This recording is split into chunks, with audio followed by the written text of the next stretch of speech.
VolyaRadio. Слава Україні!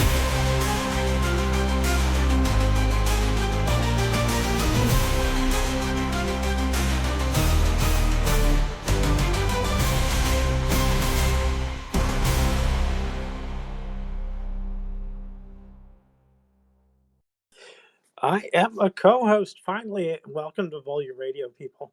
Um, and Brent, I sent you an invite because someone's going to be a little bit late this evening. So I was hoping you could pick that up. If you can, that's great. If you saw it, I hope you did. But there we are. And so let me go ahead and get things underway with all the official stuff here. VolyaRadio.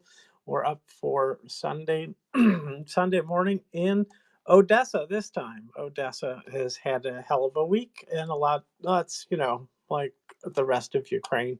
So that's why that got picked. So let's see here. I am going to do something to make this easy for what I'm going to ask you guys to do, and that is to share and retweet the space. That's not a big ask, I hope. Anyways, of course it's not.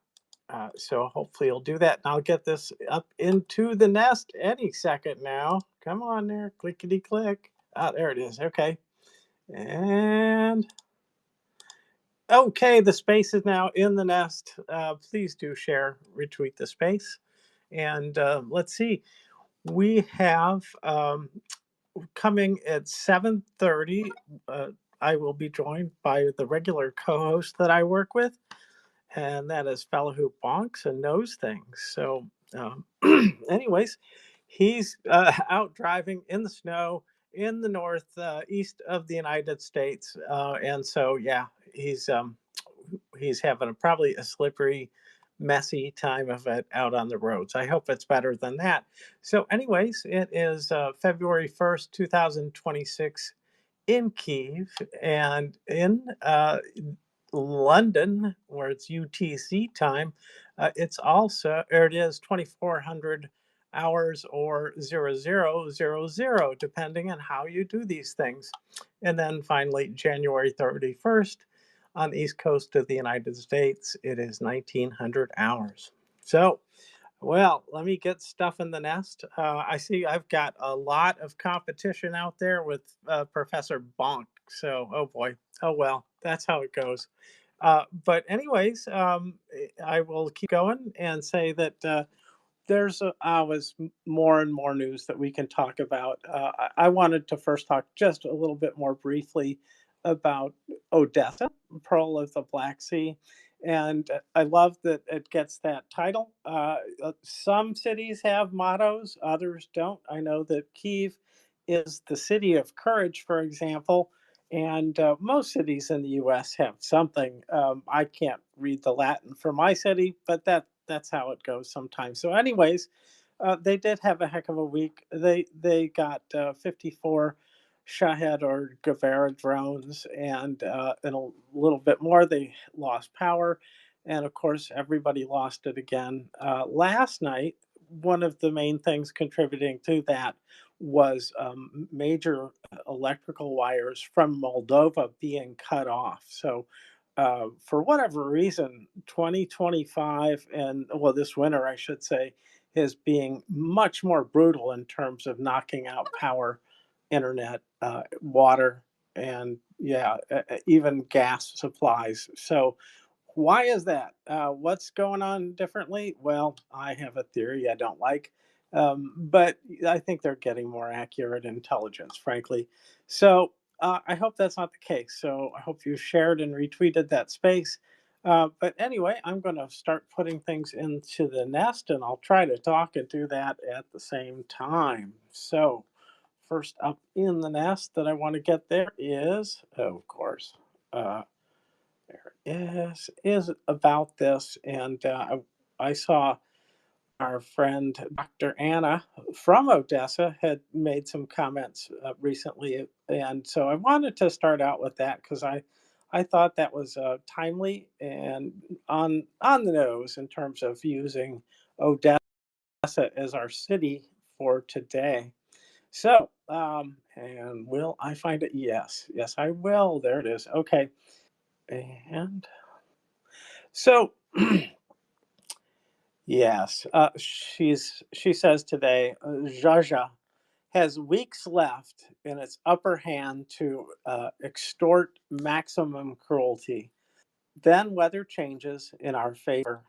Here is what I don't understand. Why are Moscow and Leningrad standing? Ukraine and the rest of the Allied forces did not defeat Russian created Nazis in war machines by being polite. This war must be, excuse me, must be experienced by those who are committing genocide.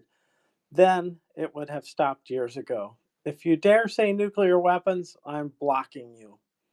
Why are we following rules of war that neither the USA nor Russia follow? And I think that's a really good question. Why indeed? And the idea behind the Geneva Conventions is that they are supposed to guide the process of warfare. And well, Russia doesn't really obey any of those rules. And it's not a surprise. We're not surprised, but it is a good question as to why we continue to fight that way. And I think Ukraine is more than ready to knock out some things. They've knocked out some power in a couple of cities in Russia recently today, and that's really good news. Delighted to see when this happens, not because it's hurtful to Russia, but because I think it is one of these things that is a really effective wake up. It's the only wake up I can see that Russia is going to get is to hear about blackouts when they happen, and they won't know if it happens in a smaller city, for example. People are not going to learn about that, and that really is a shame if they don't come to realize what it is that their country is doing to Ukraine. But this is all by design. This is what Putin wants. He wants his people ignorant of what's really going on, which is why I suspect he does not mind the deaths of so many soldiers. He doesn't care, anyways, I'd say, about life and death of other people. But in addition, none are going to come back and talk about what happened during the war. They're going to be dead. And so, relatively few people are coming back from the war. So, yeah, they're making out pretty well in terms of that. So the cities that I was talking about that were hit and had lost power and are dark now are Murmansk and Severomorsk, and they were hit by another blackout with internet and phone outages. Authorities say that the repaired pylons are fine, but a new failure occurred on a different power line. So it's minus 30 C. So it's cold. It's really cold there. It's cold around the north. Our northern hemisphere is cold, is what I'm going to say. Florida's not. Anyway, so let's see, where else do I want to go? I think that, yes, well, let me get this in the nest. And if I can, yes, I can. Okay. This from Mox 25, that is. As of 1400 hours, power supply to critical infrastructure has been restored in Kiev and Petrovsk regions. And the next stage will be a gradual restoration of power to households and consumers. In Kharkiv, Zhytomyr, and Odessa regions, people are already being given power. So this is good news. And this is due to the extremely exhausting work, I would say, of all of the utility workers who, no doubt, if they were doing the same kind of work in the United States, they would have a lot more money because they're working overtime. So I think that's too bad that Ukraine doesn't have the capacity to give everybody what they're worth all the time, but they give to everybody what they can afford to, and they make sure that people have support in other ways. And in war, yeah, nobody gets to lay down and rest and have a full night, apparently, in this war, not for Ukraine. So, anyway, let's see where to go next. Lots of places to go. Let me go to America for a minute and talk about Mark Turner. He is in from Virginia, and he's reporting on. Well, somebody was asking him about Christy Nome, and he said, "I'll get back to her, but I'd like to tell you that the FBI decided the person leading an investigation into some election business in Georgia, that is Georgia, our Georgia, United States, and he either got quit or he got fired at the last minute, but apparently he got fired or quit for um, his lack of belief or trust in the claims about cheating. Now, Georgia was kind of a hotbed of where Trump could have gotten in a lot of trouble. He was indicted for the perfect phone call where he said, "I only need 12,000 and I forget the exact number of votes." And he said that to an official in Georgia, and it got recorded, and we all heard it. But oh no, the lady that was prosecuting had I guess they had, you could call it a tryst with somebody else who was not exactly even related to the case. So they had an affair. They said, well, she's not ethically worthy, and they booted her. They dropped her from the prosecution of that case, and they appointed somebody else who, thus, then after, just slow walked this until it essentially disappeared. And those charges have been dropped now that the Trumpster is in office as president. So this is really stinky. But one more sign that it was stinky is that the charge didn't come from that office, because the charges would come out of probably the Georgia office, but no, they came out of a Missouri office, and that makes it really um, very suspicious about what's going on. And what is the upshot of that? Well, it is something that is speculated to be about manipulating the next election, the midterm election. We'll see how that goes. But I was going to play the video of him telling you guys this, but you know what? The background sound, he's in a crowd, is very loud. So I didn't think it would play well. Anyway, and so he is one of these pro-Ukraine people. He's a good man. He's Republican, and I am missing, going to be missing him. And we'll see what happens in the election. But I know for sure Don Bacon is quitting. So that from the United States, and there I finally found it in my bookmark, so I can put it up there after talking about it. It is well, shit. Excusez-moi French. Anyway, um, let me try that again. There we go. Anyway, so there it is. So there is a lot from the United States. I wanted to bounce back and forth a little bit, but that's enough. Except maybe to say, oh, the Epstein files are out. Do you think that they got everything across to us? I don't know, but the Epstein files are out supposedly, and that's it, is what they're saying. That's all they got. So we'll see. I don't believe it. And anyway, uh, back to Ukraine. So Ukraine has been, hanging on. And I started off with Dr. Anna's tweet about the fact that there's weeks to go before the cold breaks, and I hope that is the case. It is bloody cold out there, and in their city, it's even colder in Odessa. So I appreciate why they're waiting this out, but she's saying this will also be the last year this is going to happen. So I'm delighted to hear them say that. I was glad to have our guest, Margot, Gontor on talking about things. She was perky and happy and smiling and not really worried about the weather at all. And that was really heartening to see somebody in Kiev who had that kind of attitude. So I'm glad they're holding up. It's difficult. I'm sure it is with the lack of equipment. I mentioned this previously in a different space that there is $25 million worth of weather, or I'm sorry, energy equipment or money allocated for it that's supposed to go to Ukraine.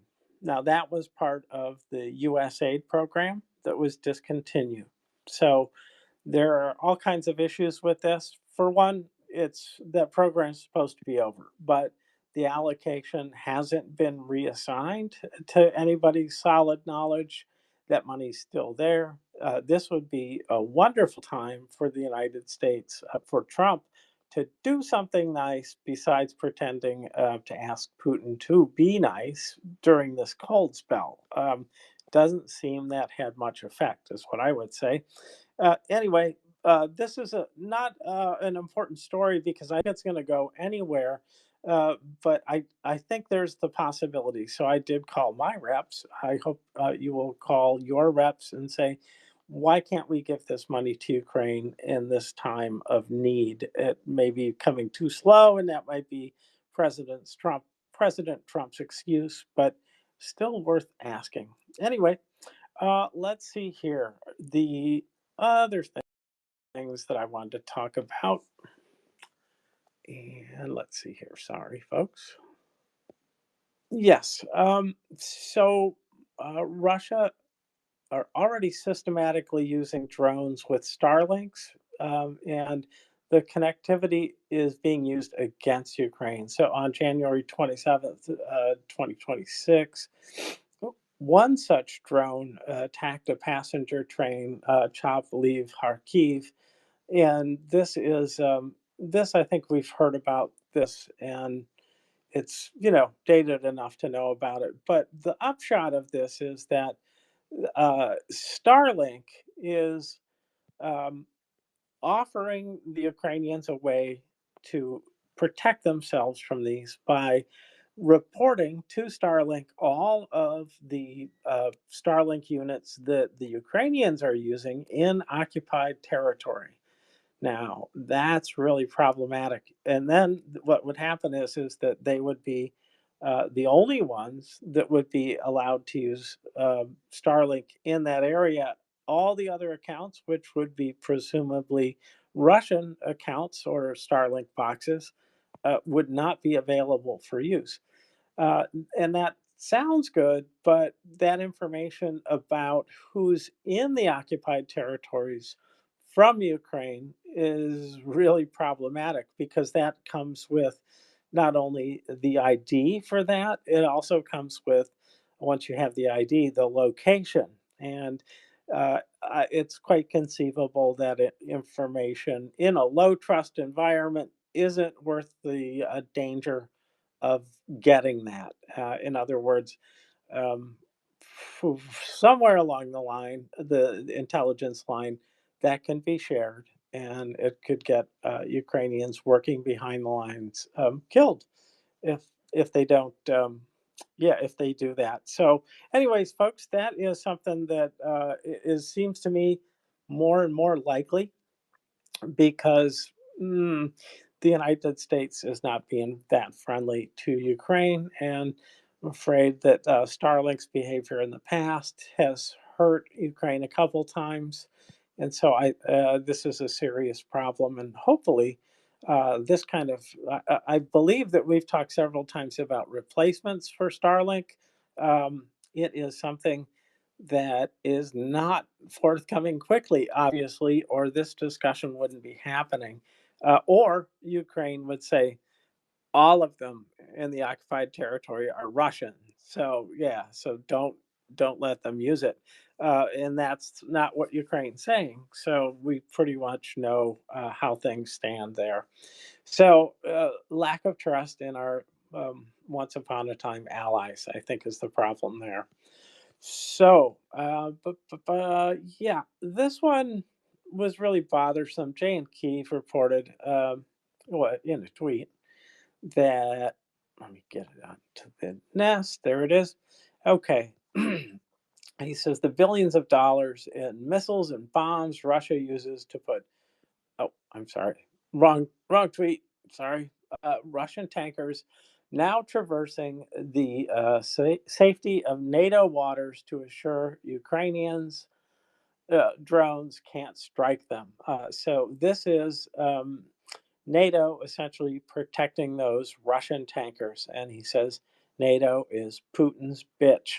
So this is really troublesome to hear this, and the other part of this is that Trump is, uh, yeah, Trump is Putin's bitch. So that chain of bitches there goes right up to helping Russia do what they do in the Black Sea to knock out or to protect from knocking out the tankers. So there you go. This is an awful story. I hate to hear about shit like this. It really pisses me off. I don't know that he doesn't have it backed up with the story, um, but he has been so trustworthy, at least in my eyes, that I take him at his word. And there's probably other stories I didn't find today that would back that up, and I'm not surprised, anyways. So, well, let's see here. This was just kind of a cute one. I like sometimes something amusing that is not too deep, but actually does show real things happening. Defense of Ukraine of account says myth busted. Vampires work at night only. Reality? Heavy drone at sign DPSU underscore UA destroys enemy hardware in full daylight. And that is a beautiful little, yeah, what do they call that? Selection of different things exploding. And yeah, it's like a sampler platter of Russian things exploding, being bombed by the vampire drone. So that's pretty cool. Anyway, um, to cover this energy business in a little bit more depth, I'm going to turn to Beefeater's thread from 13 hours ago. Massive power outage occurred in Ukraine in the morning due to serious technological failure. Excuse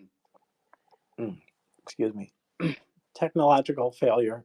Oh, let me take a take a drink of water. Better. Technological failure in the energy system, reported the head of the country's energy ministry, Dennis Schmigel. Schmigel, I don't know. You guys help me pronounce it if I need correcting. According to him, at 10:42, the 400 kilovolt power transmission line between energy systems of Romania and Moldova and the 750 kilovolt line connecting the western and central parts of Ukraine simultaneously shut down. This led to a cascade of outages in Ukraine's power grid and the activation of automatic protections at substations. Units of nuclear power plants were taken out of operation. At present, special emergency disconnection schedules are being applied by dispatchers in Kiev, uh, let's see, Zitomir and Kharkiv regions, he stated. At the same time, the Energy Ministry, citing expert forecasts, noted that the electricity supply in Ukraine could be restored within the next 2 to 3 hours. And indeed, this is a recap of the story I told you before, but a little more detail. I thought that was worth reinforcing that, I guess that's the right word. And let's see here. We've got more stories. There we are. Okay, Jurgen nodded. He he is an interesting guy. I watch what he says. He usually gets things right. This time it's one of these disturbing videos of Russians being Russians, and when it's Russians, you can care less, a little bit less, anyways. about what they're doing to their fellow Russians. It is one of the chief ways that Russians die is being killed by other Russians or badly damaged. So it's hard to argue against that because that reduces the number of Russians fighting Ukrainians. But this was pretty disgusting. And I thought, well, this is kind of who Russia is. So it isn't surprising. And what he says is this is how Russian soldiers punish their comrades. Russians do not belong to the human race. Never. And it shows a soldier. He's got his hands and feet tied around his neck so that his butt is dragging there, but he's swinging from a rope against a tree. And the officer who is, well, beating him, kicking him, wow, all over the place, and seems to be concentrating on his ass, and it's pretty brutal. So this is just one of these things where this is what we're up against. Even if Russians on the front line say no to whatever they're being asked to do, they can expect to get this behind this kind of behavior. And well, I would probably do what somebody said if they beat me like that. I hope that it isn't happening everywhere just because it's awful to have people beaten. But hey, you're in Russia. I'd say get used to it. Things are not going to get better before they get worse. So, but I see my co-host is here. Hey, fella, welcome. How are you doing? I got home about 20 minutes later than I thought I would. I ended up getting stuck not too far from the house. Had to bust out the kitty litter. So I'm just sitting down and eating right now. So I'm going to be kind of a silent co host for the next little bit. Oh, sure thing. I was just talking about the power situation, things like that. Mark Turner's comments about the fishiness in Georgia, where it looks like maybe some kind of election interference is going on. Read out a little bit from Anna, Dr. Anna of Odessa, and her again repeated very important statement is that Russia has several more weeks before they lose the advantage that they've got in terms of the ability to strike Ukraine during frigid weather. And after that, well, the tide is going to turn some more. Covered a little bit about some of the outages in Severomorsk and oh, another city that I've already forgotten. Anyways, those are the kind of news stories I've been doing. So, and let's see here. Well,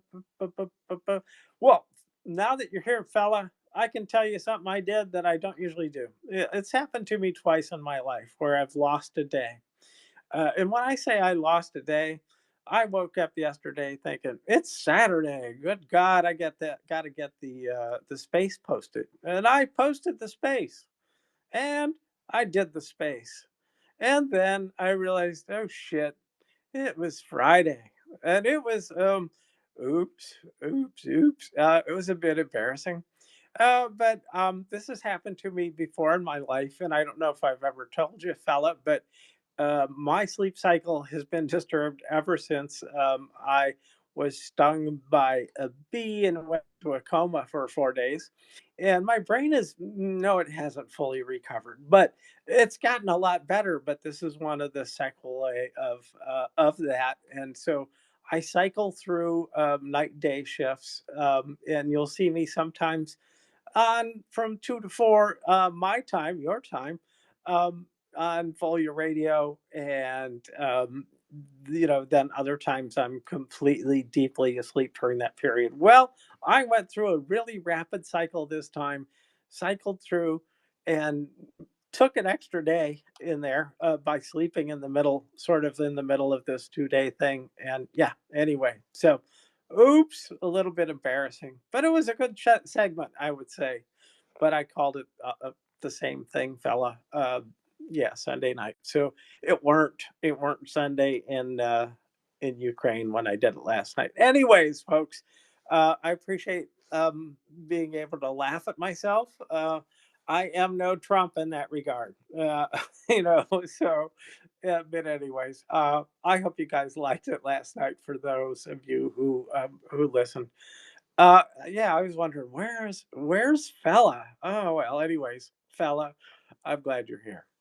He was stuck on the side of the road in a bunch of ice. Large part of Virginia, I would actually say the vast majority of Virginia, except the eastern part, which is getting snow right now, um, is still buried under a couple of inches of sleet that was on top of snow, and that sleet has now frozen into pack ice. Um, Basically, none of our secondary roads have been touched because none of the local governments have any equipment that can handle 2-inch thick ice. Not without folding plows or breaking plows. The only thing I've seen any of them work that actually seems to work is bulldozers with metal buckets that can just brute force the crap. So, Talk about tearing up the road. not anywhere in Virginia once you get all the major. Yeah, oh, it's bad in some areas. My grocery store did have a tractor, a large bulldozer come through with one of those metal buckets, and they absolutely, there's tens of thousands of dollars damage to that parking lot, but they got the ice up. So it'll be, I'm sure, be a paving project come spring. Um, but yeah, you have ice this thick, is not a whole lot you can really do about it. And it just sucks. I can only imagine having to deal with it being without power, like so many in Ukraine are. That would really be hell on earth. Indeed, indeed. Well, let's see here. It sounds like you're not quite done eating, so I'll do another relatively long story so that you can also pop open a beer. Or no, no, you can't have any beer. No beer for you. Sorry, fella. But yeah, have seconds. I guess that's safe to say. Uh, this is something that I don't think it's brand new, but it's so I'm going to put that caveat on it. I don't think this is brand new, and I'm not always sure about Natalka. Sorry if I offend anybody or her. Don't mean to, but it was so curious, and I do believe this is legitimate. But it may be from earlier, and it may not apply. But I was entertained by this, and what this is, and oh, actually, let me go ahead and get this into the nest. Oh shit. Ah, it's gone. Well, shit. No wonder. Somebody yanked it. I guess Natalka yanked it. All right. It's a good thing that I created a summary so I could read it to you since it was in Russian with English. Oh shit, this really bugs me. Okay, I'm just gonna go ahead and read it. I think that Natalka yanked it because it wasn't current and maybe she thought it was. But anyway, this I just enjoyed. It kind of tickled me. This is a Duma session, and I think it's a regional Duma. And the uh, yeah, the tweet from Natalka said for the first time, a Russian and so, anyways, again, maybe not real. Maybe somebody can absolutely find that out, but uh, told the truth about the war uh, from the parliamentary podium.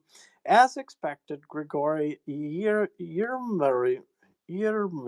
a politician from the Samara region, was issued an administrative protocol for discrediting the army after publicly calling for the end of the war. So here's what he said. He said, in order to immediately stop the war in Ukraine, deputies must share responsibility with President Putin for the failure of the SMO, more specifically, for failing to achieve the declared goals of the SMO over 4 years, including the failure to overthrow Zelensky's non Nazi regime. Why call the SMO a failure? The war isn't over yet, you might object. As we believe, the goals of the SMO have not been achieved today, And in principle, they cannot be achieved because of the following reasons. Our view is that since the summer of 2022, we have not been able to defeat Ukraine and raise the banner of victory over the Rada building in Kiev, for example, due to the fact that since May 2022, we have been fighting not against Ukraine, but against the alliance of NATO countries. Moreover, more than 80 countries and public organizations support Ukraine in its war against Russia. We are supported by countries that you can name, or that can be counted on the fingers of one hand. I think you all know them perfectly. Secondly, any war is a war of economics. Russia's economy, which makes up to 2% of the global GDP, by definition, cannot defeat the economies of NATO countries, which make up more than 50% of the world's GDP. Thirdly, can Ukraine defeat Russia?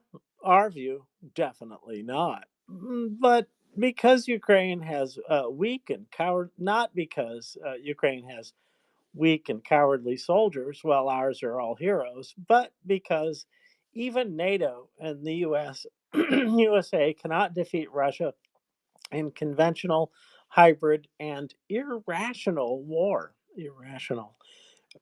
Anyway, because if Russia faces the threat of defeat in a conventional sense, it will be inevitably turned into a nuclear one.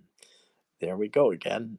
This has been stated many times by Vladimir Vladimirovich Putin, and it is well known. And there are no winners in a nuclear war.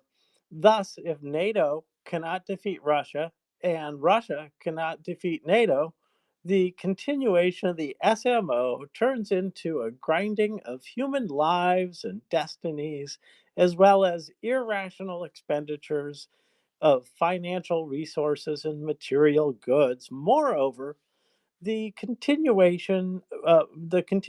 prolongation of the war leads to moral degradation of the participants in the conflict and more blood broadly of the whole nation. As propaganda, death, and the daily killing of hundreds of citizens becomes routine, this erodes universal moral values and leads to legal chaos. Until the cessation, and here Grigori is interrupted, your time is up. Give me just one more minute. The most important part, you can tell the most important part to yourself later. So this is what went on, and it was interesting to hear it in Russian. I could spot a few words there, but obviously, really needs to have the translation for me to understand it. Fella, this was one of those truth lie sandwiches that Putin and Russia, and a lot of good politicians who are good at lying, that is, do the same thing. They take a little bit of truth and then they add in all these kind of lies and excuses. But fella, I enjoyed listening to that and reading along with it, and it amused me how how this guy is still alive, because apparently he's still alive. So, anyways, fella. Oh yeah, sorry. I'm just finishing eating now and putting my dishes in the Okay. sink. So I found the original video that she had posted, as well as I found an updated, I guess, explanation of part of the translation that she posted. So the reason that she took it down was she translated part of it incorrectly and she caught it.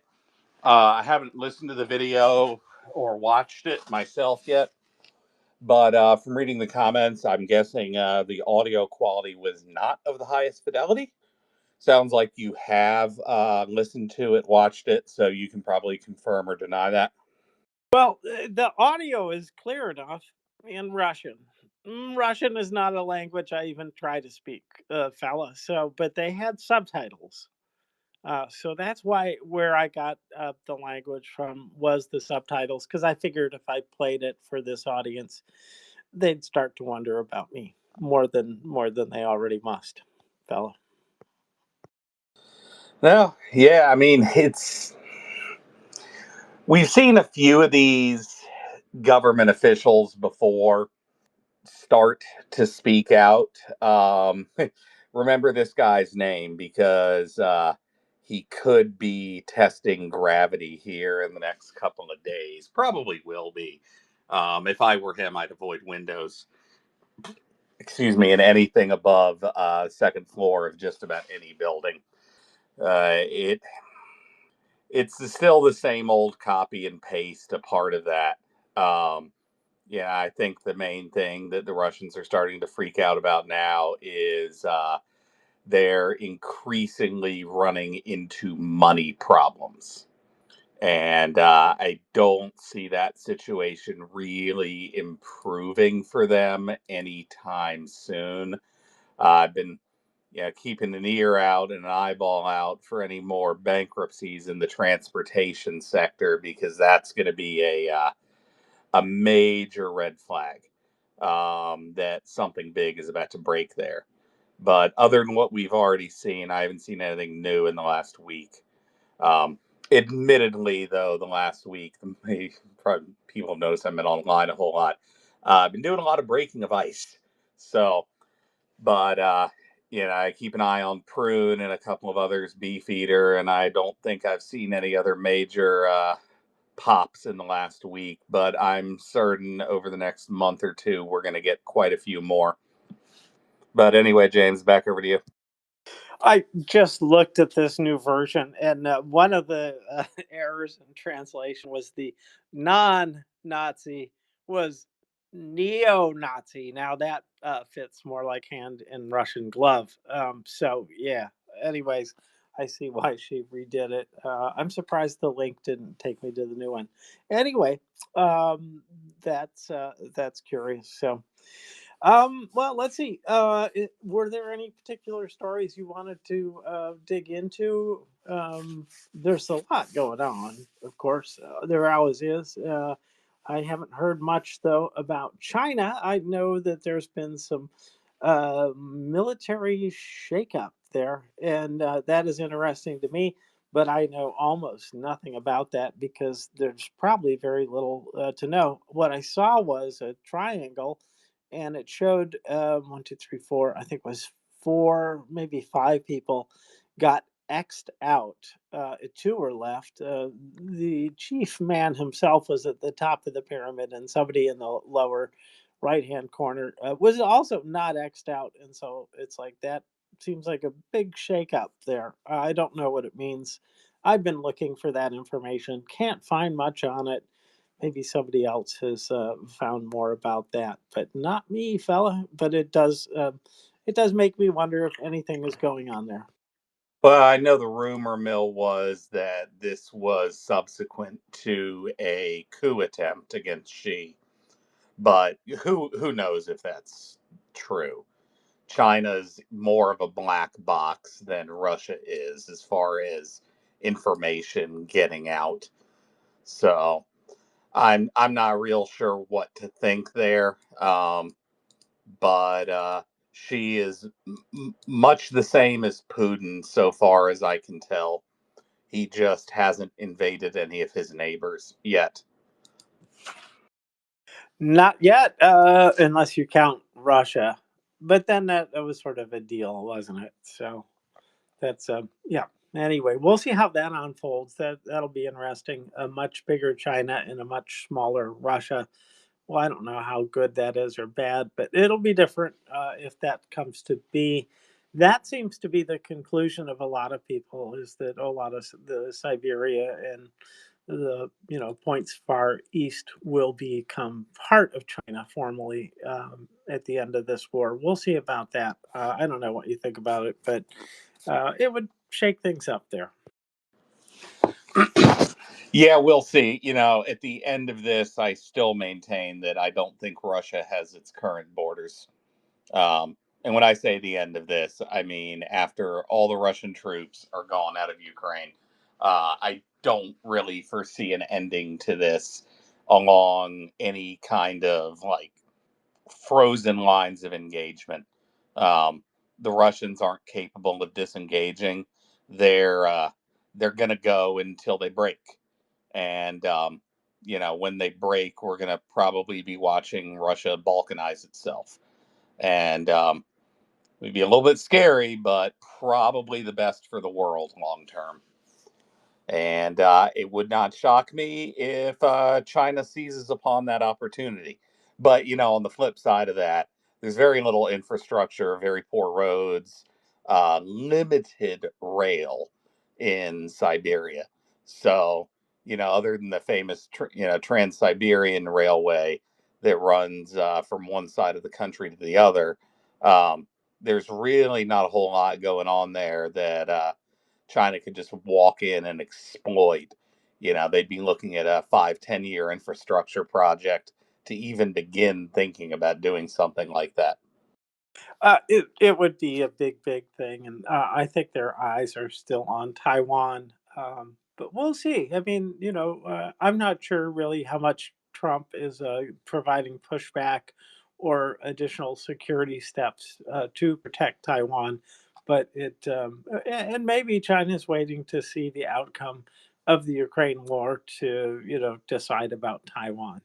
It seems like that would be a prudent step if Europe is actually getting things together and building up armies, then that would be a bad sign for their partner in crime, which is Russia. And so they may hold off. I don't know. I don't know. Where is our, the world at war segment? Anyways, I don't have really much more to say about that. Uh, but I do think it's interesting to see that something's going on in China, and it will maybe or maybe not affect what Russia gets from China. Okay, let's see here. Well, there is another story worth talking about, and that is this story from Beefeater. Let me see if I can get it into the nest easily. But um, in this is about Georgia, not the United States, Georgia, where there was the election interference stuff going on. This is that Georgia that we like so well, and on the other side of the Black Sea. And Russia has increased oil exports to Georgia by 2,045%, 21 times what they have been shipping. That's pretty amazing. So, yeah, it's going to be hard to cut off the flow of oil, and I don't know where else they're going to get it from. Probably any other pipelines going into there have been shut off, but Russia supplied most of the raw materials to Georgia uh, in October, 99,000 tons of oil for 46.7 million. I presume that, oh, that is dollars. I didn't see the dollar sign at first. In December, according to the figure studied, the volume of purchases amounted to 91,700 tons for 35.8 million. So these are not staggeringly huge numbers, but this is something. It's one more little, pot of money that probably Putin can rely on into the future. We'll see about that. I don't think that the Georgia Dream Party is going to say no to that deal.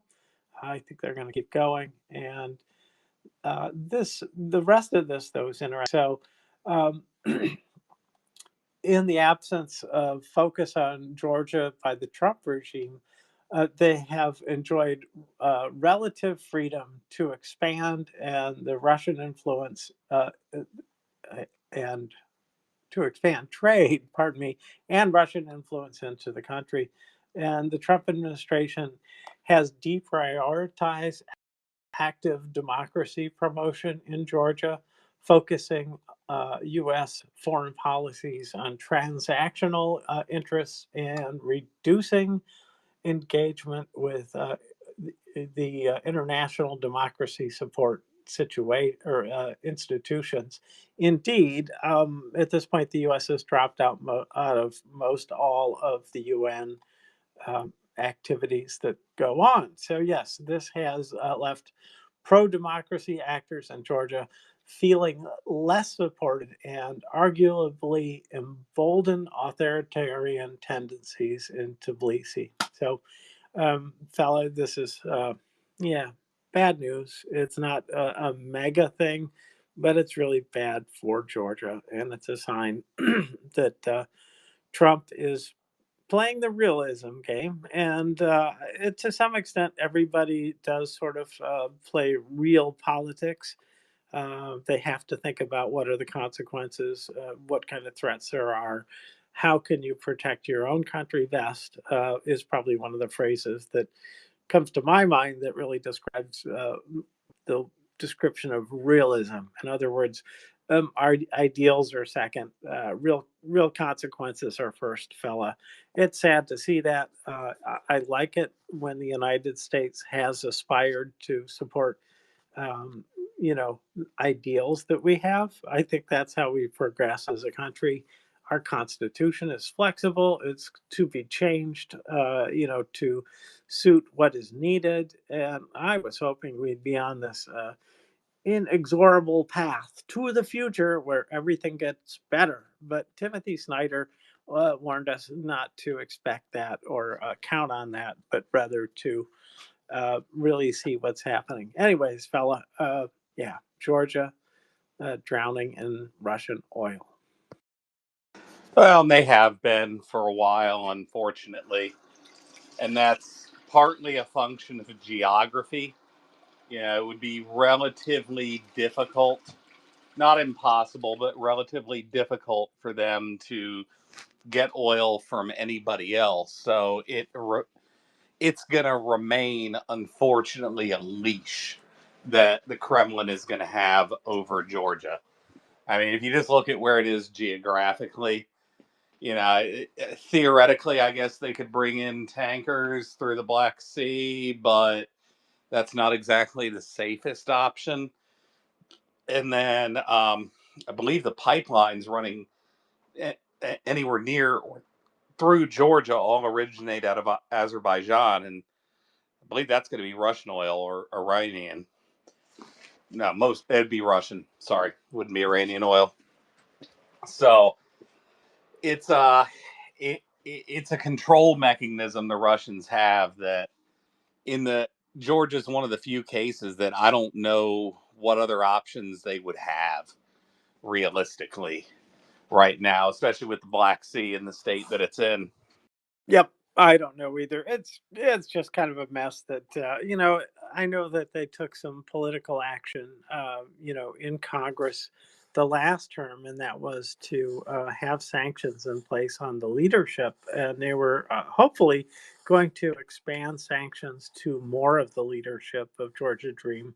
And that would limit their, freedom to do banking and some visiting other places, and who knows what other things they've called for in some of these personal sanctions. But it's best not to be on those lists if you can help it. Although I do know people who are proud of being on Russia's sanctions list. Julia Davis, that's still her pinned tweet. I think that was pretty. Felt pretty good that she pissed them off enough. That's a badge of honor. A badge of honor. There you go. Yep. So anyway, those are some of the stories I've got. I've got more somewhere, but I thought I should ask if you've got any stories you want to cover or issues, topics.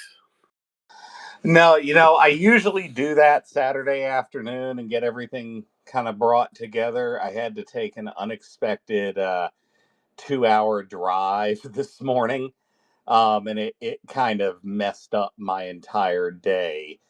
So I haven't had a whole lot of time to bring uh, stuff together for this. during, as I said, this week, I've just had a lot going on. I did, every day I do look at the numbers, and it doesn't particularly appear as though the Russians are slowing down their burn of personnel.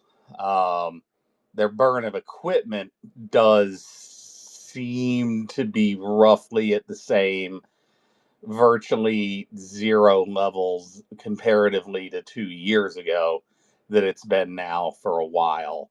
Um, so I would be, I might have to go dive through Andrew Perpetua or one of the other satellite watchers that looks through the Russian storage yards, see just how many tanks they actually have left.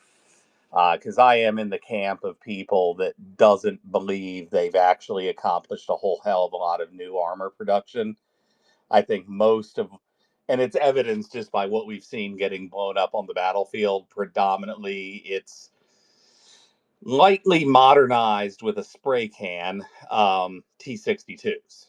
So, and maybe some upgraded reactive armor bricks that hopefully aren't just filled with sawdust and or cardboard. Um, but yeah, they're still roughly around 1,000 a day, maybe a hair under. So, and just a handful of armored vehicles every day. It does not appear that the horses are in any risk of having their jobs replaced on within the Russian military on the battlefield. Well, a horse has got to work, I guess. So there's that. I wonder if yeah. Anyways, I wonder if those horses ever get to go home, or are they always on the menu? I don't know. Anyway, fella, that is good news. I know that today, I believe they lost five more armored combat vehicles. So yeah, this continues. But there has been a slight dip in the number of Russians who have been eliminated from the battlefield. But yeah, it's still quite a few. But I see that we've got War Doggo here. So, fella, let's go right over to War Doggo. Hello, War Doggo. Welcome. Good afternoon for you. Good night for me, as it's already 3 in the morning. Actually, still night. Doing okay, and I'm to uh, glad to be this uh, late night for me or afternoon for you, and I'm super glad to share with you.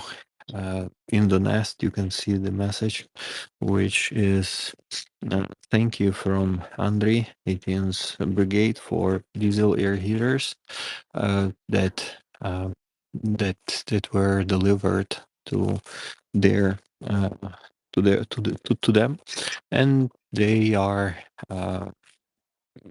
mounting those diesel air heaters in the positions. It's literally freaking cold in this days in Ukraine.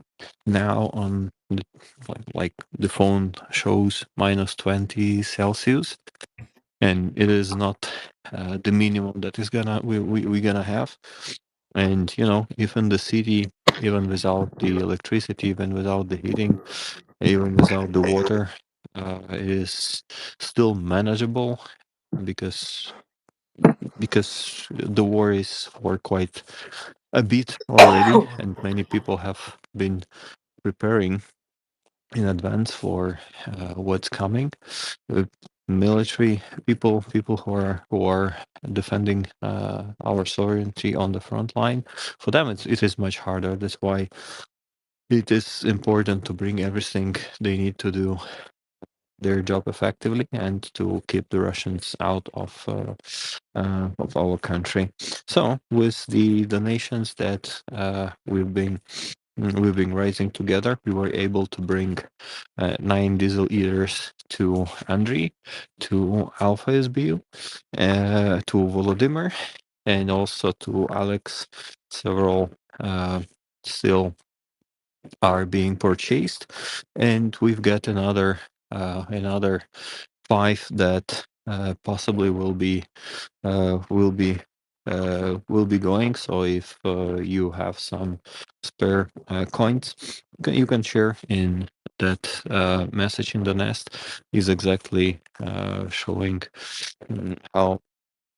how much we still can bring and how much is still needed. Sorry, 3 o'clock in the night, my brain functions in 10%. How to call it? Energy consumption mode. Therefore, don't expect to me too much poetry or bright words in the middle of the night.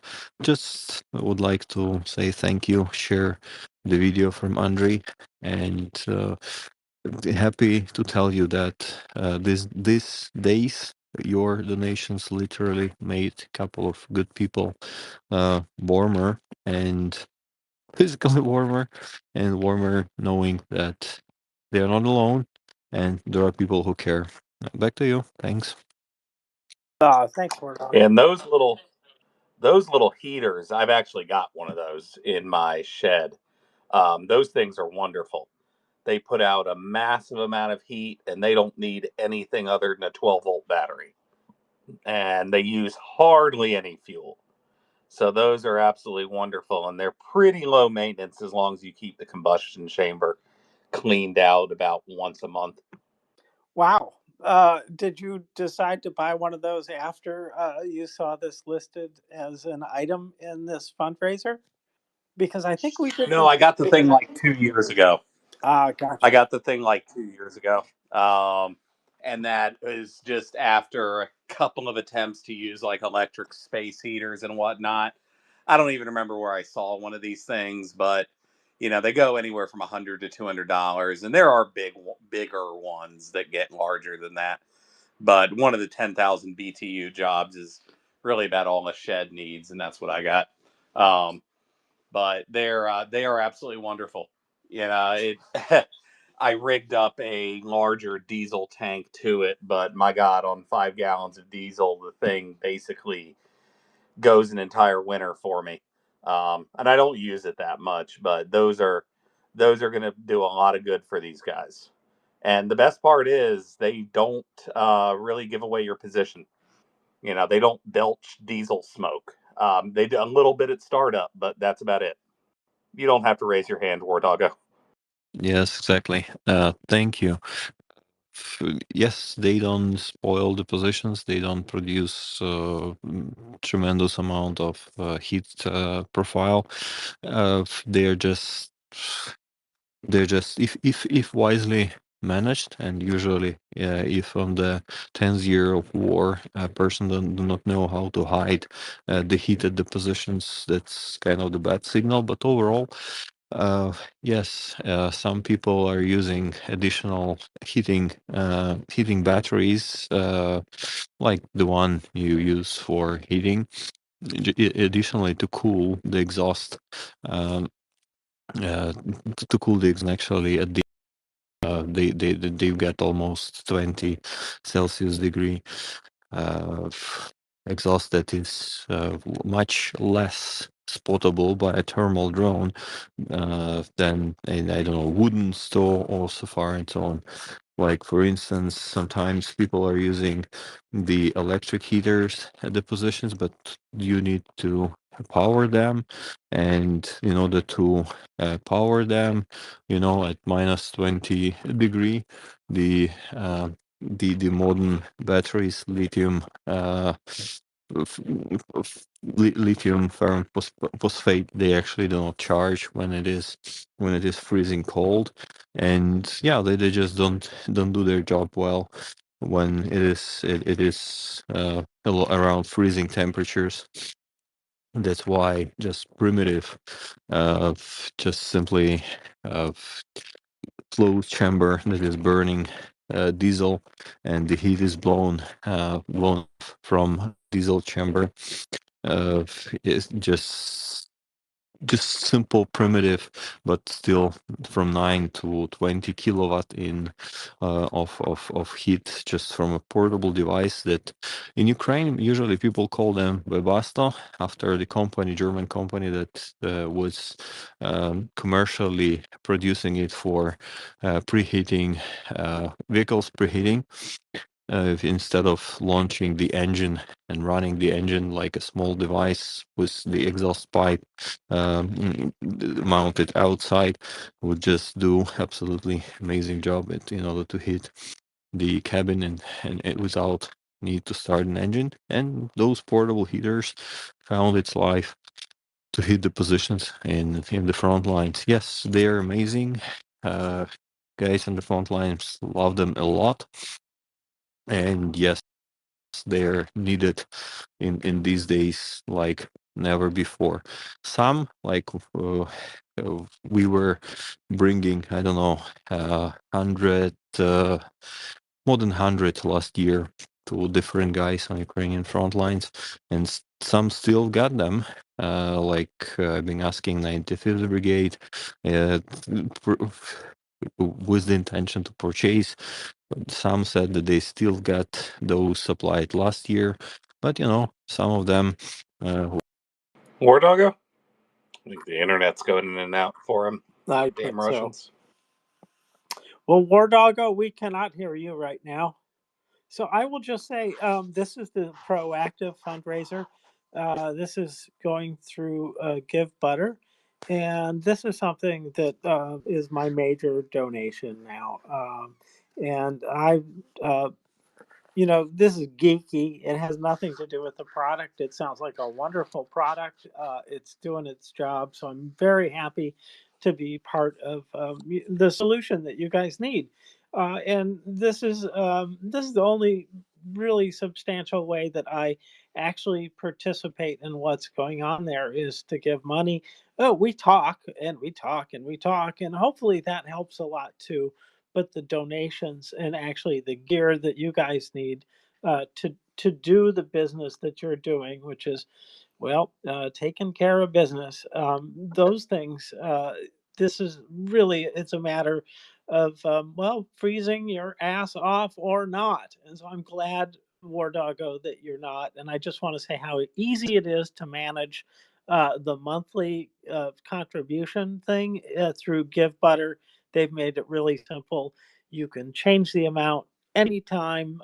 You'll get a bill, or not a bill, a transaction record of what happened and an opportunity to click on a link to change the donation amount if you want to. So have no fear. It's really well documented. It's a 501c3. So if you have, tax enough donations, it's helpful for your taxes if you give that way. So I think that's the back channel, but that doesn't matter much. The main thing is you're getting the equipment, War Doggo. Exactly. And thanks for your. If people would be listening this episode in recording on Spotify or later in the recording via Twitter, you can also reach that fundraiser by just typing in your browser givebutter.com/proactive. That's how you get to that fundraiser. And whatever, everything helps. Just retweeting the message about this fundraiser. If you know friends who would like to match the donations for this fundraiser, it all works, and it literally brings heat to those who are holding the peaceful skies over Ukraine, and not only over Ukraine.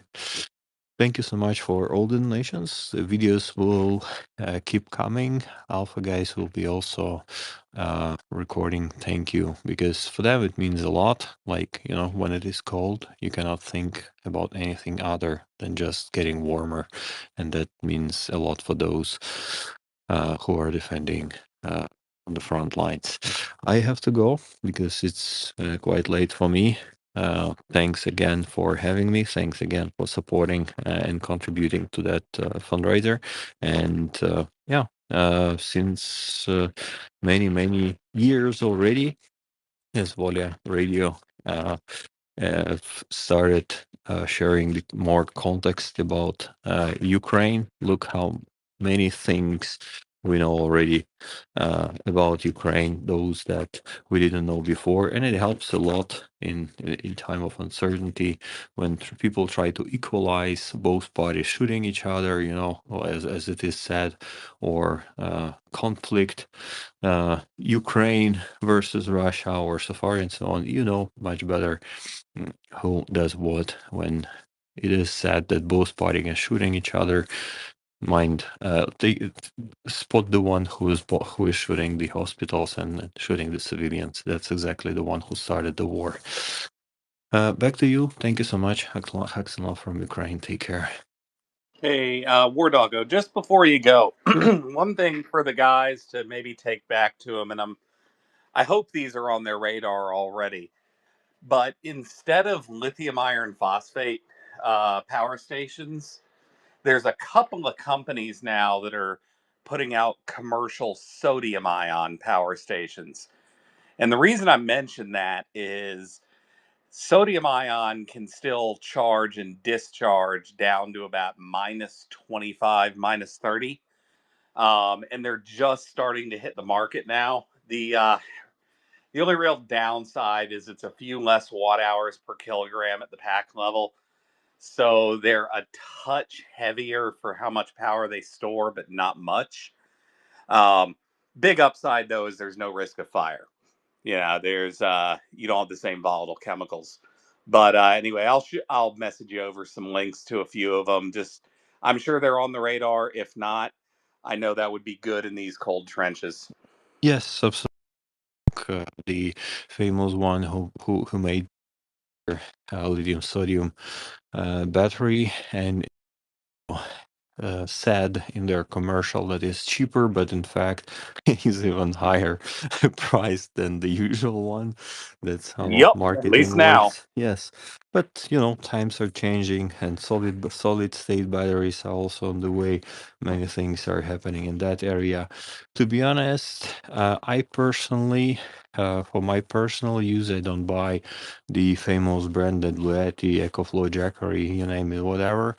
I use the batteries that local veteran business guys are producing. They're just buying the same cells from all around the world, and people with disabilities after the war, they're assembling the battery packs. Not the fancy one, but sometimes even in a wooden box, because it is hard to get the metal case for the battery, or just plywood, whatever. They're just assembling the batteries.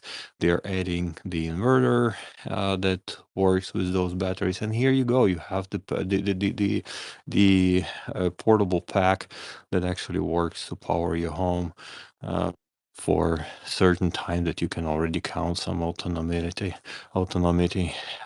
for the cabin or for the flat. Considering current times is quite important thing, and guys are doing a good job there. Thanks for the hint. Yes, we are really looking forward for some good solution that will be working. It was mainly the low temperature thing because it's the Exactly. one part of their claims that is validating right now. Um, and as an electric vehicle owner, I keep an eye on this stuff because the cold is a problem. So it is an Oh annoying one. man, using the electric vehicles now with the extreme cold in Ukraine and with no electricity, that's kind of the nightmare. I'm also years and years user of an electric vehicle, but these days having troubles. If you don't have the charger at home, that's a complete nightmare. If you have the charger at home, it's just a trouble when you don't have the electricity to charge the car. And just the extreme cold temperature is not something new for that technology. In the Nordics, in Canada, they're used as well, and is the thing. You just need the electricity, which we are lacking now in Ukraine. That's the problem. Back to you. Thanks. Yep, the ABCs of electric vehicle ownership in the winter is always be charging because it's the only thing that keeps that battery warm. So something I know well, and if I was in a situation where I did not have reliable grid electricity, oh God, it wouldn't even be feasible. Nowhere near. But anyway, I'll shoot you over some links, but it sounds unnecessary because it sounds like you keep up on this stuff just about like I do. But anyway, back over to you, James. Well, I'm glad to hear how our money is spent usefully. And ooh, I know how it is to sit out in cold weather, camp in cold weather.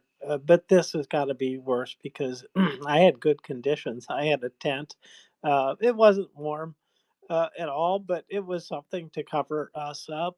They may actually been more protected by their bunkers, is probably the truth, honestly. But when it's cold out like that, boy, oh boy, a little bit of heat goes a long way. Even if it just raises the temperature, 10 or 15 degrees, it can make a huge amount of difference. So I'm glad that we do this, and it is timely for everybody to give this kind of gift. It doesn't have to be that much. And yeah, I'm sure you guys all give. So, and if you don't, well, then we should have a talk. But yeah, I'm sure that most of you all give, so I appreciate that, and don't want to dwell on it too long. But I appreciate your comments about the batteries too. I was interested to hear. I don't follow it that much. I'm looking at new vehicles, but it will be the last vehicle I get, I think. And that sodium, that cold weather thing, driving. Yes, that really is problematic. So that sounds very intriguing. I don't know how soon they'll get around to, um, you know, car batteries. You know what I mean? But going up north or going anywhere, even in Ohio right now, it's really cold. I know about the battery degradation, and yeah, it would be nice to address that. Anyways, that's not about Ukraine. No. And the only reason I even brought it up to him is he mentioned, and I didn't even think about this, because a lot of their drone stuff, their radios, they all rely on these portable power stations. And once you get a lithium iron phosphate battery below about 10 negative 10C, it's not going to want to output current anymore. So that is kind of an issue that I didn't even think about. And these diesel heaters are wonderful because you can use just a 12-volt car battery on the things, and they can run for a day on that or more. And they put out the heat that you can get out of. I think I did the math, and it's equivalent to like two 1,500-watt space heaters running at full power. So, because each 1,500-watt space heater is right about 5,000 BTU, and these things kick out anywhere from, depending on the model, 10 to 15,000. So they can definitely get those temperatures up in there pretty quickly for them. And it sounds like what he was saying is they're heat scavenging the exhaust to make it even harder to spot them, which is good. That's kind of an ideal situation, and you do not go through a whole lot of fuel to run these things. They are very, very, very frugal. And the whole reason I even knew about these things is from 10 years ago. Somebody I know has one on their boat, and you see these things in boats and RVs. But this is like the perfect application of them. It sounds like it. Yeah, I don't like gas heaters or whatever, but these have long exhaust hoses, is my understanding, and so they are definitely exhausting outside. A lot of work sites where they're not framed in yet use those kind of heaters too, um, and some of those are huge. But I guess in a situation that they're in, they need something perhaps a little bit easier to move around too. And these are not that heavy, so it's maybe ideal. I don't know, but they went to some No, trouble to pick it. And that's the other upside of them too. And this is a little bit of chemistry nerding, but diesel heaters and diesel engines, for that matter, they don't really produce much carbon monoxide, if any. And usually with diesel vehicles, it's if any. So it's kind of the ideal thing to use, but they're still venting the exhaust outside. As I said, I do have one of these. They don't. Right at startup, it'll puff just a little bit, and then that's it. Once it's up to temperature and running, there is no visible exhaust. Hell, you don't even really smell it. You don't know it's running if you're outside the building. So it makes a little bit of noise, but it's nothing that you'll hear from more than 5-10 feet away. But anyway, James, back over to you. And should you ever decide to pick one of these things up yourself for camping or anything like that, you won't regret it. They are a little fiddly to set up initially, but they are definitely worth it and very easy to use. I have been informed that any winter camping will be indoors. Glampers. That's Well, cheating. well, I'm lucky we get a night to go camping and lately, and I don't blame her. So it's okay. It's okay. But yes, not so much. It was a lot more fun. Younger, you don't mind as much about the conditions. We do tent camping, but no, we do not have like a mobile home or anything like that because that's the way I've seen it. There's a place up in the Upper Peninsula of Michigan, and this city has a tiny campground that has some people who live there year round. So they literally have mobile homes, and they stay in the winter on the coast of Lake Superior. Brr. Wow. Talk about endurance. Anyway, let's get back to Yeah, the my God. game. I, Sorry. I'm not dealing well with the cold that we're getting right now. I can only imagine it. And the people in Ukraine are dealing with this right now. I understand there's a mass blackout in most of the Kiev region.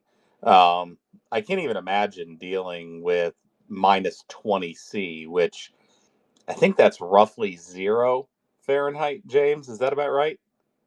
Yeah, I do that kind of math poorly. Well, it was about 5 degrees outside this morning when I woke up, so Fahrenheit, right? not a whole lot warmer. Yeah. Yeah. I can't even imagine dealing with that without electricity. That would be absolutely nuts. I don't think I'd be able to do it. I can deal with summer heat without air conditioning just fine. I grew up in a house that didn't have AC, but yeah, my God, the winter, not gonna happen. So it's really good these guys are getting these things, and I would say this is probably the second most useful next to the shotgun training fundraiser that we've been promoting, because these diesel heaters, they really, really do make a hell of a difference. Um, and they're not big either. That's the really funny thing about them is these things produce absolute shit tons of heat, and they do it from not a lot of fuel and not a lot of electricity either. So you can actually heat. When I was getting mine set up a couple of years ago, the video I watched on how to get the fuel pump set up correctly was from a guy with I think it was like a 40-foot camper that was using two of these to heat the entire camper in the winter. Um, and it kept it quite toasty. So these things really do kick out the BTUs. And when it's minus 20, minus 25 outside, yeah, you definitely need it because stuff stops working when it's that cold. Yes, yes, it can. It can. And the last thing you need are to see the puddles and the icicles that come out of broken pipes. I've seen that before. And yeah, and they're seeing that in Ukraine and Kiev in particular. So, yes. Well, let me talk about something that's even more dangerous than extreme cold, and that is Russia and Donald Trump.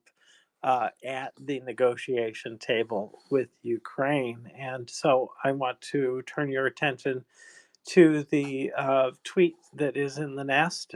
It is, let me make sure I get this right here. Oh, yeah. It is the fourth one in the nest, and this is the one that starts the security guarantees. And I'll play this. And you know what? There's a lot of people who've said this before, but I just liked his take on this, so I'm going to play this, and hopefully it's loud enough. This is absolutely preposterous.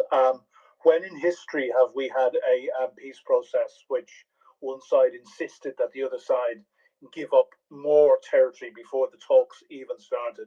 Look, to remind people, the part of the Donbass which Russia is insisting on being given that they don't hold at the moment is about 25% of Donetsk. It is the fortress belt. They have not been able to take it in 12 years.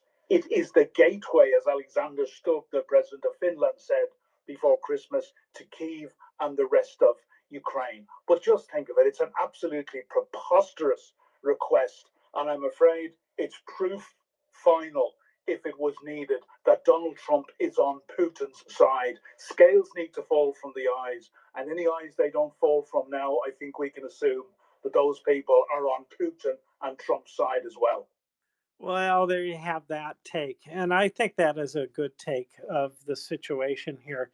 And I just want to fault Trump in particular for not doing anything for Ukraine. And I'm really kind of disappointed with people in government in the United States on the other side of the any Democrats who nobody is complaining about this situation.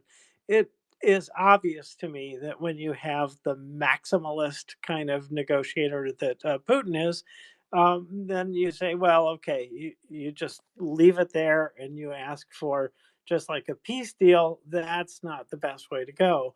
And Donald Trump could have gotten Ukraine out of this if he wanted to. And so it is very clear he doesn't want to. But he should go at those same, or should have gone, I should say, should have gone for those maximalist goals, such as remove all your troops, uh, sign a document that shows that you are going to proceed to become a democracy, make sure that we'll come over and we will supervise what you're doing, and we will reapply sanctions if you don't do that. And also you're going to have to give up, either absorb Belarus and become a single nation, or just better yet, even give up your seat on the Security Council and give it to Ukraine and the like.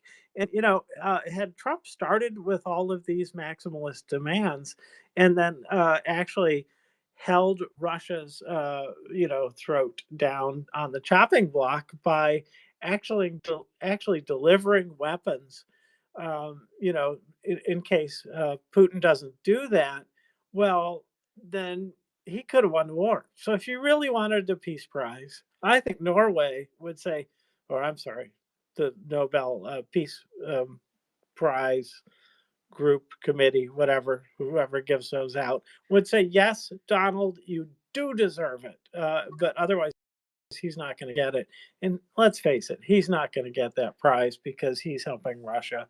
And, this is something that leads in my thinking to a little bit of discussion that I had, monologue, I should say, that I had last night about the other part of the Genocide Convention that deals with the other crimes, because there's the obvious five that we talk about a lot, but there's also conspiracy, and most importantly, Section 3, point E is about abetting genocide. And I know it's not going to go anywhere because the United States will probably never, ever recognize a genocide ever again, because it's troublesome. You have to do things, you have to go and break it up. You're supposed to try, it's back to being the world's police person again. And that is bothersome, but it also, I think, isn't the case. And Africa that they are, I would say, they don't want to interfere with American businesses doing their business in Africa. So I think that's a real problem. But in this case, it's something that you have to look at the companies like Ubiquity and like some of the other ones whose goods are going to Russia into bombs and Oh, drones. Ubiquity pissed me off when I Yeah, heard that. yeah, this is abetting genocide by those companies. Now, it won't get anywhere legally because we won't declare it a genocide, and then it would not get in court. But it is very appropriate and feasible to go out and stir up what you can by protesting, and that came to me in the last 3 days. That yeah, this isn't going to go anywhere legally, but social engineering of this, I think, could be helpful to actually embarrass them. And better yet would be a bill from a friendly, like, I don't know, Marcy Kaptur might go for this, where we spend some money on American corporations to get them to divert their products that Russia's getting to Ukraine. And that might be just a redirection of the $800 million that is in the NDAA this year. Fella, we have a speaker. We do, but before we go to Dan, something I wanted to kind of put out there, and I have not perused the latest Epstein dump myself, so I'm relying on the distillation provided by the Daily Mail here. So I'm just going to caveat this with that.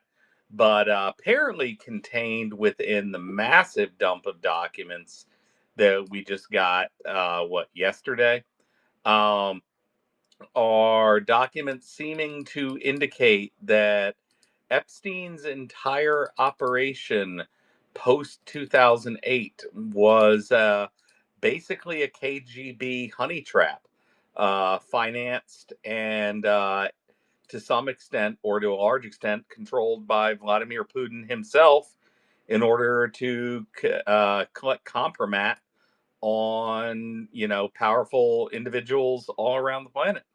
Um, I'm going to go and tweet out this story from the Daily Mail, and I will go stick it in the nest. I think I pretty sufficiently caveated that at the beginning of it. I have not read through the pertinent sections of the newly released files myself, nor do so I cannot vouch for the accuracy of what they are saying, nor am I real familiar with the Daily Mail's general accuracy. But anyway, Well, with that, over to Dan. well, okay, Dan, hang on one more minute, and I'll be done in a minute. Craig Unker's book, American Compromat, describes exactly that. He did a lot of investigative reporting and followed the recordings of the files to Moscow, and it showed a picture of the uh, I think he was a sergeant in somebody's police department down in Florida, and it showed him sitting with a close friend of Putin in Moscow. So he apparently became an overnight, at least millionaire. But anyways, that is one thing. But Dan, you are here, and I'm glad to see you. What's up? Nothing much. I'm resting. Anyways, the defense on the brink really pissed me off when I saw it and I read further. Yeah. Um, you know what? Ukraine won't do it, and I wish somebody in Ukraine would start throwing some memes at the United States and at the administration. And before they start asking them for guaranteeing different things on guarantees, which are ridiculous, they need to point out that United States or Trump's administration clean your own house before you ask us how to clean ours, because they're asking them to give up something for nothing. So, Ukrainians start to need to put out some memes and stuff to really harass the government over here because it's obviously not working for us talking to our representatives. I listened to my representative the other day on. He was live, and he's trying the best he can. He really is good. Um, and Elizabeth Warren, yeah, but yeah, it just pisses me off. Of all places, they should be pointing to for corruption. I think it's worse over here than it is over in Ukraine. At least they're working on it in the middle of a war. Our country now is probably on the #1 list as far as the worst corruption. Never mind what else is going on in Europe. But yeah, and that yeah, we got that's only one of a few fella companies that are getting away with this sanction stuff, sliding shit under the, you know, and I said it before. I don't care if it's 10 years. I don't care if it's 20 years, 30, 40 years down the line, and the war's been over for 20 years. Ukraine should still have the ability to come into the American courts like the Russians have been doing for years and have no statutes on suing their fucking ass. I'm sorry. That's how I feel. But anyway, 100%, I agree. there are no We should statutes remove the on that. statute of limitations on any of this and give these fuckers issues sleeping at night because they goddamn well deserve it. Pain and suffering. I mean, and squeeze them for everything. And that let that be a warning to stockholders if you have any money in corporations, umbrella corporations that are allowing their companies to do this. It will pinch your fanny in the end too. So thank you. Indeed, indeed. And there is already one such lawsuit out there, kind of relying on that know your customers idea, that you're not, for example, selling guns to toddlers or something like that, or, yeah, or deadly components to Russians during a war of genocide. So, yeah, I definitely agree with you, Dan. Thanks for that. Well, fella, I don't see a hand, but I see a man with an alligator. That's crocodile, buddy. But I Sorry know to your insult mistake. your So crocodile. hey, the thing that gets me about this is uh, why not use blockchain for good rather than evil? I mean the Bitcoin and all that sort of shit. I'm well known that I think it's basically a fucking Ponzi scheme.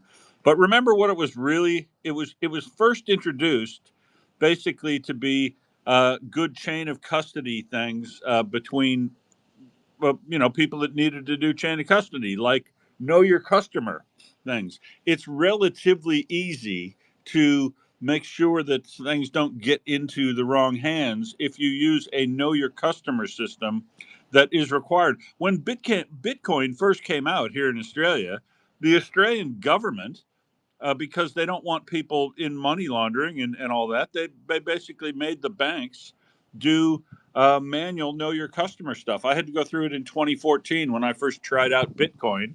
And I also worked in a technology park where a guy was building blockchain chain of custody capability into refrigerated transfer stuff, so that they always knew that the temperature of these things were maintained at a certain low level, all as they ship things all around the world.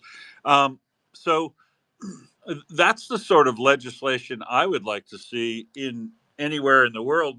If you could move legislation in America, I would move legislation that requires people that are trading in listed dual use goods to put in place a sufficient know your customer regime, so that if they are caught doing the wrong thing and not attempting to provide any sort of any sort of chain of custody and avoid sanctions, shipping to sanctioned locations, that you have a very easy way to prosecute them for not helping.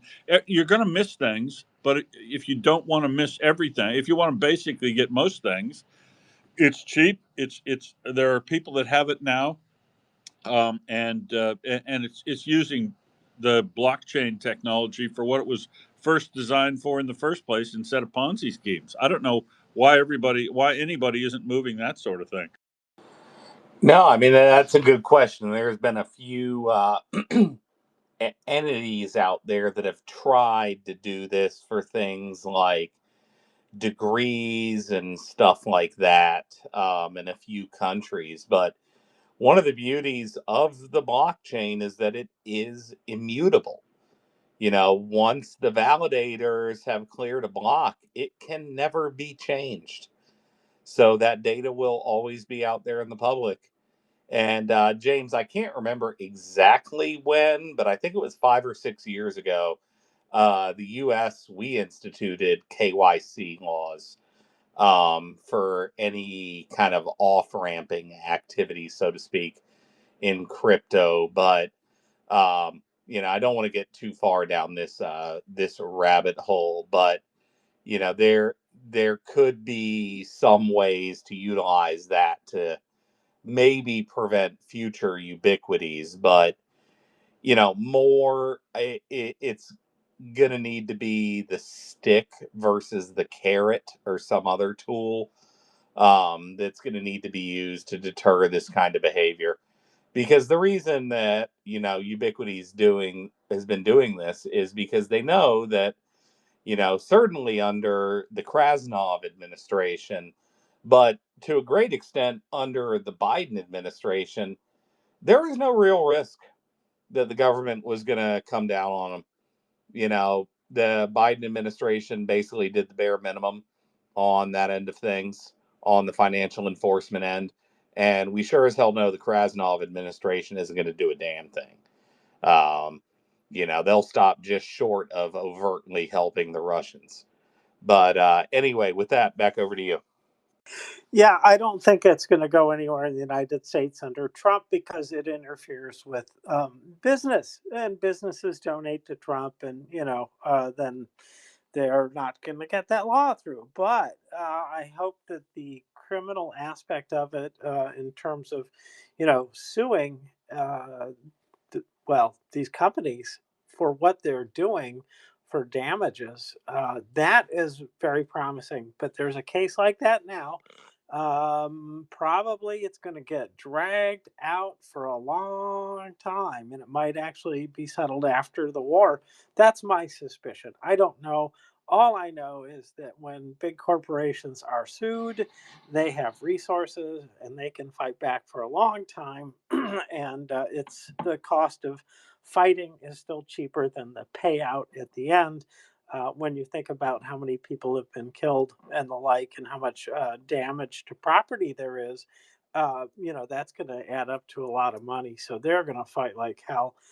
That's why I think sometimes the better thing is attacking their reputation in public, and then maybe they'll come around on that. But this is, it's hard to float one more social push to do something good. And at the moment, everybody's about ICE right now in the United States. But I think there's still some promise in doing something like that, and at least reminding Americans about these companies that are getting money for what they're giving to Russia. People should know that. It really it should be not a hidden secret, and it really isn't hidden, but it's hard to find out about. You know why it's not hidden is because actually Ukraine has been saying this. They've pointed out which countries have problems with this, and they pointed out in particular via Zelensky in Davos about. I think this was right. I hope I get it right. USA and Switzerland has this problem. So let's hope that people do get wise to this. It is something though that it's not going to get a push from most of the politicians. Probably not any. Few of the Republicans. Never say never, because I think Don Bacon would be for that, and Mark Turner and some others would be as well. But yeah, businesses first, and they're turning realist in a big way, and that means worry about our bottom line, and the moral issues are for someone to sort out, not us. Yeah, that's very often, unfortunately, very often how it ends up working is nobody really wants to end up taking ownership of the consequences, right? They just leave it for the next administration or somebody else to deal with, or you know, look the other way, as all too often gets done. Ubiquity.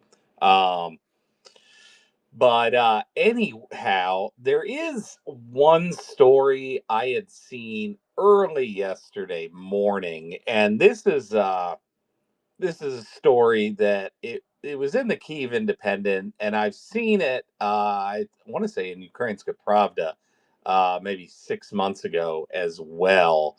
But you have another government official now. This time, one from Estonia 6 months ago. I want to say it's Polish foreign minister. Could be wrong. Have not had time to go dig on that, but this is a issue that's going to be manifesting itself in the coming years. Um, and it's a logical issue, but it's one that I don't think a whole lot of people know or have thought is going to be confronting them eventually. And this particular Estonian politician had a very, very blunt way of putting it. There cannot be a path from Bucha to Brussels. And the thrust of his argument is that the EU needs to enact an EU wide entry ban on any and all Russians who served in the Russian armed forces during this time period. Um, and this is something that, and unfortunately, James, I don't think we have too many listeners from the European Union right now, save maybe Beefeater, that I can see at the moment. But this is going to be a topic that's going to come up for debate there in the coming months and years. And this gentleman has absolutely hit the nail on the head. This would be akin to, my grandfather's generation being asked to willingly allow unindicted Nazi war criminals to just, randomly migrate into the US. And, we know that didn't really happen outside of Operation Paperclip. Anyway, a handful of German rocket scientists like von Braun notwithstanding, the courts were pretty busy back then. Not too terribly many, except the lower level, escaped justice back in those days. And we need to make sure it's the same way now. That the most culpable are held to answer, and for the rest of them, keep them in their damn cage. And that is exactly what Russia is going to be after this war. It's going to become a prison that cosplays as a country. So, and it already in many ways is, right? The majority of areas in Russia don't have indoor plumbing. Um, it's very much a backwards third world country, and make sure they're not able to get out of it. They certainly, for the things they've done, don't deserve to get out of it. But anyway, with that, back over to you, sir. I would rather they not come to our country, fella, because it's just the same kind of reasoning.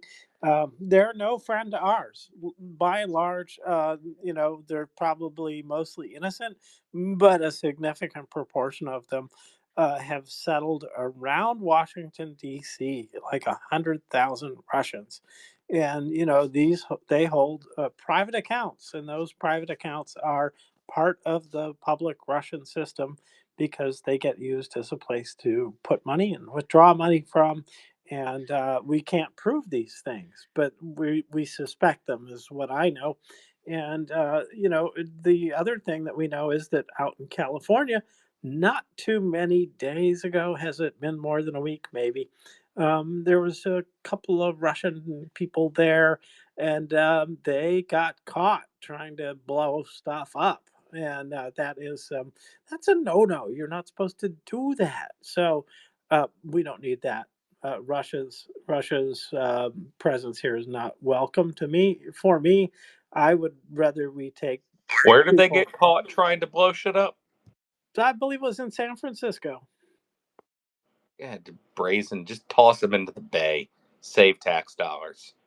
I believe there's one of those aquariums with shark. People might pay. Sounds good. Sounds good. Dude, We already know sharks like Russians. It's already been florked. It's official. there we go. There we go. Let's save everybody a lot of trouble too in terms of disposal. Although maybe it might be a 18 plus kind of show at the aquarium. Yeah, and what you said a few minutes ago about almost 100,000 Russians living just outside of DC.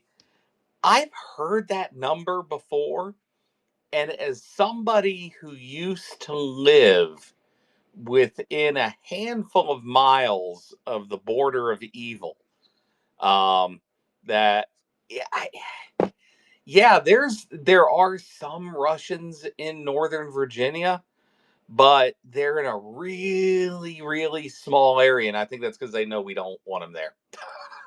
um, maybe there's more on the Maryland side of the Potomac. I don't know, but not too terribly many, unless I just didn't run into them, and I kind of would have a hard time believing that. But I don't think there's more than maybe a couple thousand in Northern Virginia proper. Um, there, and I say that because there's not a whole lot of Russian stores. These people don't integrate well, so usually wherever they show up, you end up with a lot of Russian stores and bakeries and whatnot, and we just don't have that many of them up here. But I don't know about the Maryland side in like Laurel or Bethesda or Silver Springs or some of those areas on the other side of the Potomac. And frankly, I didn't cross the Potomac terribly often. Traffic was just too much of a damn nightmare. And I see Monica coming up, and I believe she lives in the DMV, so she may be able to enlighten. Well, I hope so. I hate to spout disinformation. Maybe it's their own disinformation that they're spouting to scare me from going out for walks at night in the DC area. I don't know, Monica. What do you think? Well, I had to come up because you started talking about, Russian groceries in the DC area. I'm sort of knowledgeable on the topic. I lost my mother 3 years ago, but in the prior 7 years, I was her caregiver. And one thing I did was I kept going out to buy Slavic food that she liked, and I learned where all the Russian and Polish grocery stores were around DC. And there aren't many in Northern Virginia. There's a couple in Montgomery County, Maryland, along the Rockville Pike, where I think there's some Russian population, but it's not a ton. It's nothing compared to, let's say, Brooklyn or New York City, particularly, down by Brighton Beach and Coney Island area. There's a ton of Russians. In fact, there's a zip code there that's the only majority Russian-speaking zip code in the United States. It's hard to find a zip code in the United States that's not majority English or Spanish-speaking. But that's just my 2 cents on Russians and Russian groceries in D.C. So when you were in the DMV, it sounds like your experience is basically the same as mine. South of the Potomac, you didn't see that many of them. I didn't go into DC any more than I absolutely had to, so I can't speak to that with any confidence. Yeah, I know there's quite a few Polish stores up in Northern Virginia. I do a part of my family that's from there, but I've not seen too terribly many Russians. Thank God. But anyway, back over to you, Monica. Yeah, I think the kielbasa factory in Rockville Pike has the best kielbasa in the DC area. Sikowski's in Georgetown is pretty good as well. I wouldn't necessarily, yeah, I get it. I think there's a lot of anecdotal evidence that a lot of the Russian diaspora are douchebags. And even when they go west, they seem to bring a lot of their attitudes with them. But I think we all need to be careful that there's no such thing as a bad nationality, and not all Russians are awful. The problems with Russia is they have a lot of cultural baggage. Their government is awful. Their military is awful. Their society is sick. But there are many beautiful people every place in the world. I won't argue that, but what I will say to back up what I was saying is that, well, and thank you, AI. Anyway, there are about 100,000 Russian descendants around Washington, D.C. So, and I shouldn't have said Russians. I should have spoken more carefully about that. But these are people who, many of them, many Russians, frankly, have long term missions in other countries. These are the people that become kind of sleeper agents, and I will not poo-poo that idea that there are like that, and they become, citizens of the United States, but they're descendants of Russia, and they may still have Russia's interest ahead of America's interests, even though they become a citizen. So there is about 100,000 Russian descendants in the area. It doesn't explain the lack of, you know, uh, Slavic food, but I would say that yeah, maybe they're eating. They learned that other food is better. I don't know. I'm just going to say pizza. Stuff like that. Good old fattening American food. No, sir. Indian restaurants. We have hundreds of them up there, and most of them are absolutely wonderful. Well, that But I don't think I've even seen a Russian restaurant up there. good God. Yuck. Anyway, well, we're on the topic of Russian and Slavic food. I did go to Jungle Gym again, and I do like kvass. I may be becoming addicted to kvass. I like it. I don't know if it's the sugar or the 1.5% alcohol in it, but one of the things about it is it's very thirst quenching, and I could drink a gallon of it, and yeah, it might be like drinking, two beers or something like that. Anyway, I don't drink that much, but um, Jungle Gyms, I'm going to push it one more time because they've got that Ukrainian food section there. And so if you are ever in the Cincinnati area and you want to shop at an international market that is probably larger, I think it might be the largest one in the United States, and it has food from um, certainly every continent except, I guess, Antarctica, if you call it that. And even I think Australia will. So yeah, they do sell a lot of food. But I now am going over to see if they have any kvass in stock. Anyway, back to you, fella. Well, yeah, I will have to check that out should I ever be out in the Cincinnati area. It will definitely not be during the winter. I can guarantee you that. Y'all get it even worse than we do in Virginia. And I can't even imagine what people are having to deal with right now in Ukraine. Um, the near zero temperatures we're dealing with here are basically a daily norm there in the winter. And that's something that my brain just can't even fathom. And we're not losing our lights. Correct. And we have electricity, right? So, that really makes all the difference. You're right. So let's see other news stories. I did put a few other things into the nest that interested me at least, and I think these are of general interest. So nothing can be better, I think, than reading some of the numbers for the day. Um, let's see. Yeah, I'm glad you posted that one about the Epstein thing being a honey trap. Absolutely. But let's see, where's this one? Diesel. Yep. Yep. More It's dark not over. surprising, though, is it? It Yeah. really isn't. No, it's not. It's not. Well, especially because I'd already read Craig Unger's book, American Compromat, that was saying the same thing essentially. And he's a good, solid investigator. So I was not surprised at all. So let's see. Okay. Oh, yes, here we are. This is Defense of Ukraine account, and this is the numbers for the day. This is the losses of Russian soldiers and equipment. So, yeah, this is great. As they say it, the losses of the Russian occupiers in Ukraine. So today, the 31st, there is a quote that comes in with this version of it from Defense of Ukraine. And the quote today is "Not in my house," and this is from Dikembe Mutombo, who I'm not sure what he's famous for or anything like that, but I like that. It's like, get the fuck out of our house, Russia. That's how I hear that. Anyway, 880 personnel eliminated, bringing the total to 1,239,590. Tanks, 5. Armored combat vehicles, 8. Artillery, 20. That's kind of low, but hey, yeah, it's cold out. The multiple launch rocket systems, 1. Air defense systems, 1.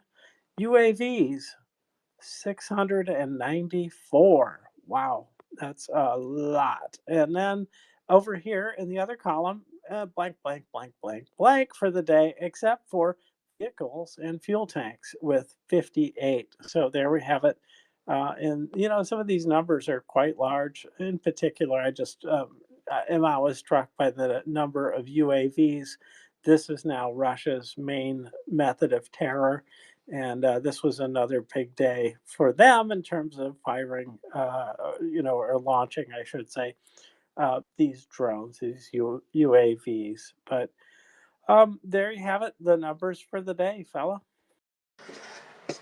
Yeah, we will see.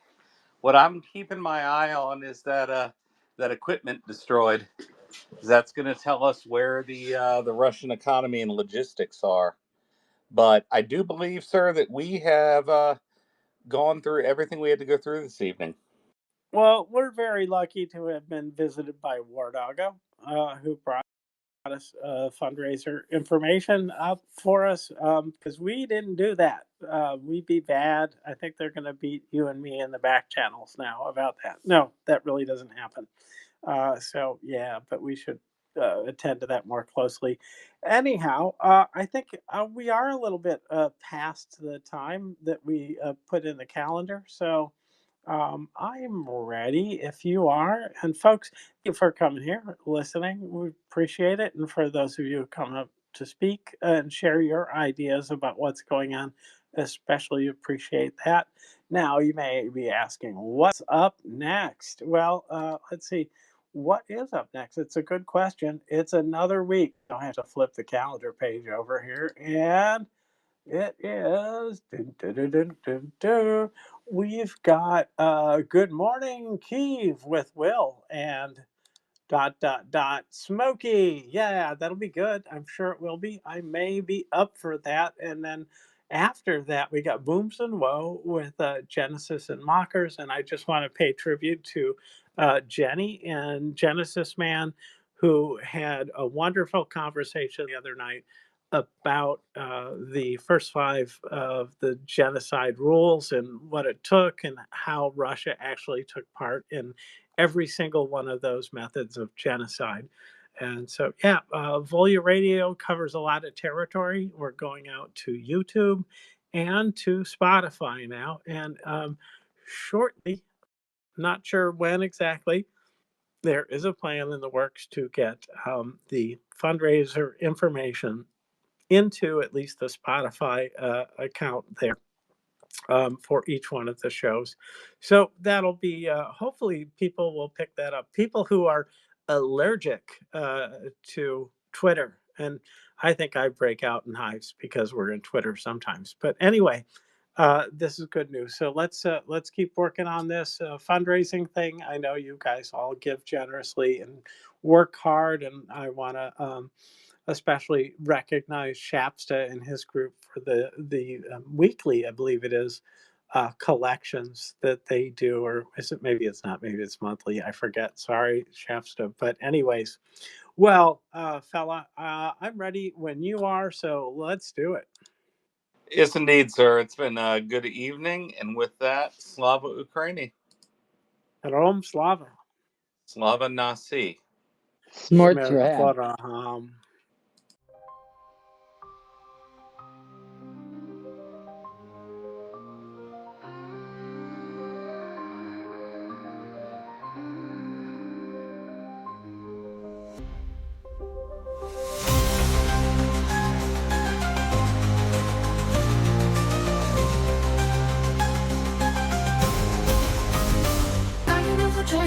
table.